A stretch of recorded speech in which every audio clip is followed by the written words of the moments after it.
मोहिनी ने देखा कि कल एकादशी है, तो पहली तिथि में वो कहती है राजा से कि महाराज मेरी एक प्रार्थना है कि आप कल एकादशी आ रही है और मेरा कहना है कि आप एकादशी का व्रत नहीं करेंगे और अन्न खाएंगे। राजा को तो पूर्ण एकदम शौक लगा, मैंने तो पूरा नगाड़ा बजा करके सारे संसार में यह आदेश दिया हुआ है कि कोई भी एकादशी के दिन अन्न नहीं खाएगा, मैं अन्न नहीं खाऊंगा और आपको इसके लिए मुझे बाध्य नहीं करना चाहिए। लेकिन मोहिनी रानी जो थी वो बहुत ही स्ट्रांग हो गई। उसने कहा कि अगर आप मेरा कहना नहीं मानोगे तो आपको याद है मैंने आपको क्या कहा था विवाह के दिन कि अगर आप मेरी बात नहीं मानोगे तो मैं घर छोड़कर चले जाऊंगी। तो राजा ने कहा अगर तुम घर छोड़कर कल जाती हो तो अभी चले जाओ, लेकिन मैं एकादशी के दिन अन्न नहीं खाऊंगा। और रानी जो है घर से बाहर जाने लगी रोती हुई। तो उनका एक बेटा था जो कि बहुत ही शुद्ध भक्त था, उनका नाम था धर्मांगद। याद आ गया मुझे, उनका बेटा था धर्मांगद, नाम ही धर्मांगद था, अंगद की तरह से अधिक और धर्म के लिए।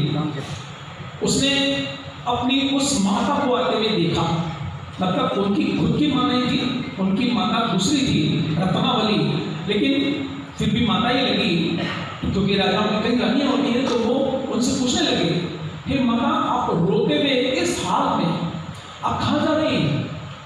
तो रानी ने बताया कि आपके पिता ने मेरा बहुत बड़ा अपमान किया है और मेरी बात को नहीं माना है, इसलिए मैं सारे राज्य में उनकी थू थू करके नहीं जाऊंगी। देखो इस व्यक्ति ने एक छोटी सी बात भी अपनी पत्नी को घर से बाहर निकाल दिया।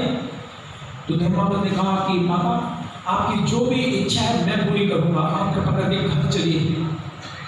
आकर के समझाया, लेकिन जब धर्मांगद ने सुना कि माता ये कह रही है कि एकादशी को अन्न खाना है तो बेटा भी थोड़ा घबरा गया।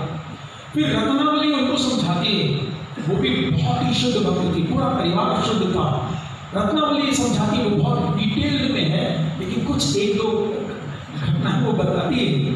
वो कहती है माता बुरा नहीं माने, रत्नावली कह रही है उनको मोहिनी को कि हे देवी, जो स्त्री पति का अपमान करके घर से बाहर जाती है और पति का कहना नहीं मानती, अगले जन्म में सूरी बनना पड़ता है उसे, और पति को दुख नहीं देना चाहिए कभी। वो बहुत सारे बताते, कभी चुप चुप के बनना पड़ता है, बहुत सारे जानवरों के खतरनाक नाम लेती है। तो वो कहती है कि मैं तुम्हारे हाथ जोड़ती हूँ, तुम्हारे पैर पकड़ती हूँ, तुम ये जिद छोड़ करके कोई दूसरा ऑप्शन दे दो तो हम पूरा परिवार इसको एक्सेप्ट करेगा। तो वो कहती है ठीक है दूसरा ऑप्शन देती हूँ, अगर एकादशी को हम नहीं खा सकते तो एक और ऑप्शन है। और ऑप्शन क्या है कि महाराज रुक्मांग तलवार लेकर के अपने बेटे धर्मांगद की गर्दन काट करके मेरी झोली में डालें तो मैं इस राज्य में रुक सकती हूँ, नहीं तो मैं जाऊंगी और सारे लोगों में जाकर के बदनामी करूंगी इस राजा की। तो राजा कहता है कि देख लिया इसका रूप, ये मेरे बेटे की गर्दन कटाना चाहती है। और माता कह रही है तो हमारे बेटे का गर्दन मत काटो, मेरी गर्दन ले लो, लेकिन बेटे को छोड़ दो। फिर भी वो कहती है कि नहीं नहीं, दूसरा ऑप्शन के बाद तीसरा ऑप्शन नहीं है, या तो मैं जाऊंगी या गर्दन कटेगी। तो धर्मांगद उठता है, वो कहता है हे पिता, असली पुत्र तो वो होता है जो पिता की रक्षा करे, जो पुत्र नामक नरक से बचाए, वही तो पुत्र होता है, नहीं तो पुत्र और पुत्र एक ही स्थान से प्रकट होते हैं। हे महाराज आप कृपा करके ऐसा कार्य मत कीजिए और मुझे आदेश दीजिए कि मैं तैयार हूँ, आप गर्दन मेरी काट दीजिए।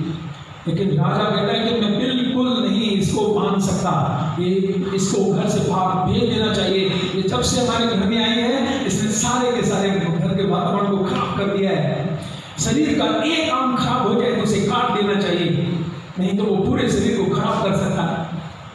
फिर भी धर्मांगद चरणों में गिर पड़ते हैं और भी लोग आ जाते हैं और कुछ ऐसी परिस्थिति बनती है कि राजा तैयार हो जाता है तलवार उठाने के लिए। तलवार उठा करके और धर्मांगद बैठ जाते हैं गर्दन उठा करके, और पिता उनकी गर्दन अब काटेंगे। तो जिस समय पर उन्होंने तलवार उठाई अपने बेटे की गर्दन काटने के लिए, क्या हो गई, कंपाइनमेंट हो गई, भूचाल आ गया पूरी पृथ्वी में। सोचिए एकादशी के अन्न खाने के लिए इतनी बड़ी घटना होने जा रही है। हम तो इस भौतिक संसार में क्या सोचते हैं, पता नहीं इस्कॉन वाले किसके चक्कर में आ गया है, ये व्यक्ति किसके चक्कर में आ गई है, एकादशी कौन खा क्या। लेकिन हमारे सनातन धर्मों के ग्रंथों में देखिए, अन्न खाने के नाम बचाने के लिए बेटी गर्दन काटना चाहते हैं महाराज।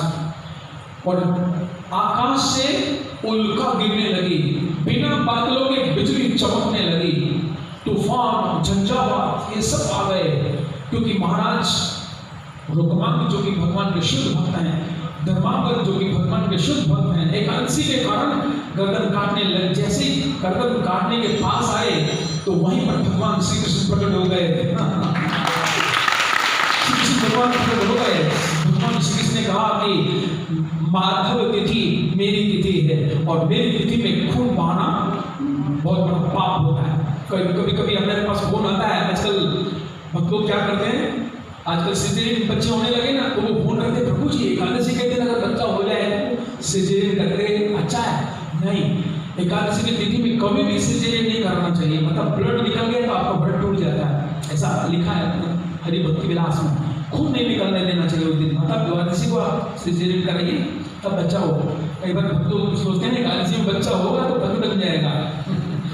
तो भगवान कहते हैं वहां पर और डांटते हैं मोहिनी को, ब्रह्मा जी को, सबको डांट लगाते हैं भगवान कि मेरे शुद्ध भक्तों को तुम जानते नहीं हो मैंने गीता में क्या कहा है, क्षिप्रं भवति धर्मात्मा शाश्वती निगच्छति कौन्तेय प्रति जानी न मे भक्त प्रणश्यति, कि मेरे भक्त का कभी विनाश नहीं हो सकता। और उस बच्चे को और उनको दोनों को बहुत ही ब्लेसिंग देकर कृष्ण जाते हैं कि मैं मान गया आपकी भक्ति को, मैं मान गया कि आपने इतना बड़ा कार्य करने के लिए दोनों पिता पुत्र तैयार हो गए केवल एकादशी व्रत में अन्न के लिए।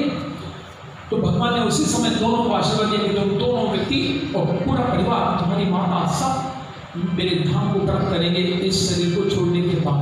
तो हम समझ सकते हैं कि एकादशी को अन्न खाना कितना गहरा पाप है और कितना इसको अवॉइड करना चाहिए। तो इस प्रकार से बहुत सारे ग्रंथों में लगभग 11